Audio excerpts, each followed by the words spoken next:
We are watching the NASDAQ as well, edging down after 2 weeks of losses, although it's off the lows. The stocks there benefiting from the pandemic-inspired work-from-home trends that have fallen hard for the past few months as well. We're now joined by Dave Maney, who's the Deke News chairman.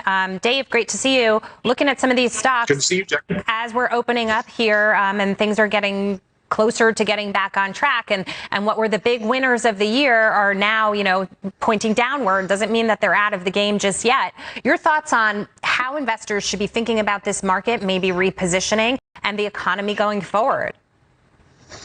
Yeah, I think there's a difference between habits and capabilities. There are things that we did as a society that were just based on habit. This idea of Zoom communications and face-to-face stuff from different places was possible well before the pandemic.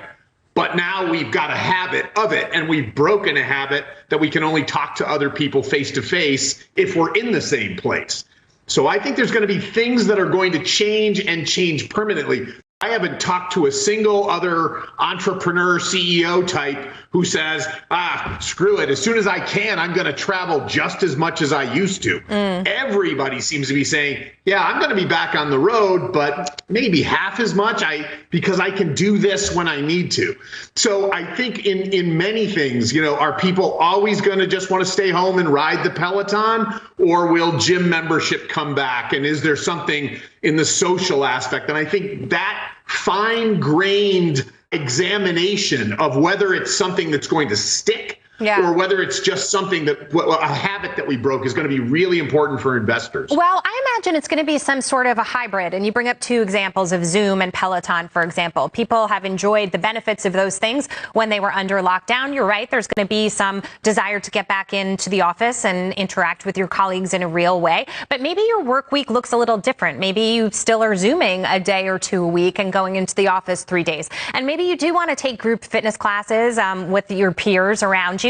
But there are certain days where you can't squeeze that workout in. And so you will hop on the Peloton at home. I think it's accelerated some of these trends, that were sort of in place, as you say. But now people have learned how to integrate them in their lives, and they'll go back to this hybrid model. Your thoughts? I couldn't agree with you more. I think that's exactly right. And I think what investors need to be wary of is the fact that in many cases, the markets have almost kind of priced in a presumption that the model that we've been on for the last 12 months is permanent. And so I would be, I think there could be rough roads ahead for those stocks that are based on, everybody piling in thinking that we had a permanent new paradigm. It doesn't mean we're all going to go back to the old way. It doesn't mean we're going to stay this way, as you put it. We've got some kind of hybrid model. Yeah, I think you're right. And I think there is a lot of pent-up demand out there. People are sick of being locked down. And so they're going to want to get out and about. But I think just the behavioral patterns are going to be different. It's amazing. We've seen a shift in society and humanity and how we're developing here. It's going to be so interesting to see how it plays out, Dave. Great to see you this afternoon. Thank you.